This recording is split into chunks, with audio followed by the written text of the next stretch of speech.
और जिल्हा संपादक हमीद शेख। मुस्लिम आरक्षणाबाबत 2014च्या अध्यादेशाची अंमलबजावणी करा।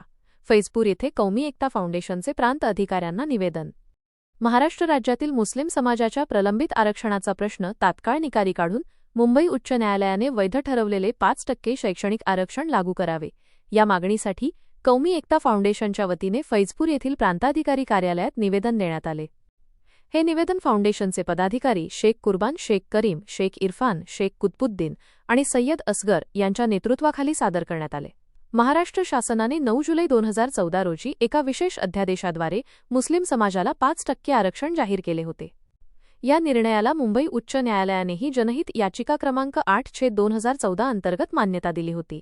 मात्र केवळ तांत्रिक कारणांमुळे हे आरक्षण अद्याप प्रलंबित असल्याने समाजातील हजारो विद्यार्थी शैक्षणिक प्रगतीच्या संधींपासून वंचित राहत आहेत, अशी खंत निवेदनात व्यक्त करण्यात आली आहे।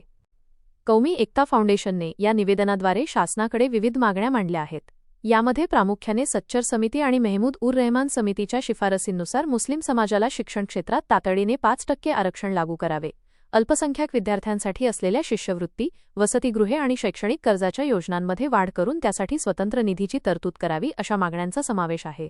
तसेच इतर मागासवर्गीय प्रवर्गात असलेल्या मुस्लिम पोटजातींना जातीचे दाखले मिळवताना येणाऱ्या तांत्रिक अडचणी दूर करून त्यांना आरक्षणाचे लाभ सुलभतेने मिळवून द्यावेत, असेही निवेदनात नमूद केले आहे।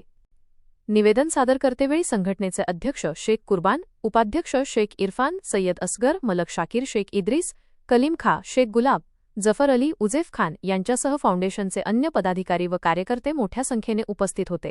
शासनाने या मागणीचा गांभीर्याने विचार करून मुस्लिम समाजातील तरुणांना मुख्य प्रवाहात आणण्यासाठी सकारात्मक निर्णय घ्यावा, अन्यथा लोकशाही मार्गाने तीव्र आंदोलन छेडण्याचा इशाराही यावेळी संघटनेच्या वतीने देण्यात आला आहे।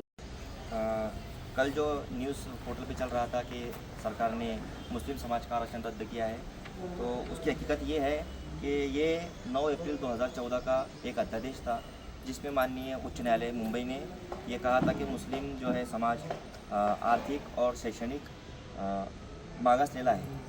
उसके अनुषंग के इसमें सरकार का एक कर्तव्य था कि 6 महीने के अंदर वो कायदा बनाए। उसका कायदे में रूपांतर नहीं होने की वजह से वो ऑटोमेटिकली निरस्त हो गया, जिसकी वजह से ये कायदा ऑटोमेटिक रद्द किया गया। इसमें सरकार का ऐसा है कि सरकार ने रद्द किया, ये फेक प्रोपेगेंडा फैलाया जा रहा है। लेकिन हमारा सरकार से ये निवेदन है कि इसको वापस अमल में लाने की कोशिश करें और इस आरक्षण को पहले जैसा बहाल करें।